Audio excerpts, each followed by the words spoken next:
يترقب عشاق الكرة المستديرة بإفريقيا والعالم انطلاق مباريات السوبر ليج بحضور 8 فرق إفريقية وازنة لأول مرة في التاريخ.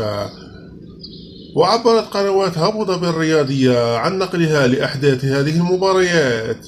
وفيما يلي تردد هذه القناة المجانية على النايسات التردد 12091 معدل الترميز 27500 الاستقطاب عمودي معامل تصحيح الخطأ الجودة HD.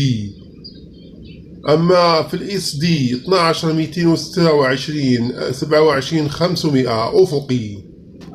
أما عن موعد انطلاق دوري السوبر الإفريقي 23/20 فتنطلق مباريات الدوري الإفريقي لكرة القدم السوبر ليج على بعد يومين. ويبدأ الأهلي المصري مشواره في دوري السوبر الإفريقي بمواجهة قوية أمام سيمبا التنزاني في لقاء مقرر له يوم 20 أكتوبر المقبل، فيما يحل الوداد ضيفا عن إنيمبا النيجيري.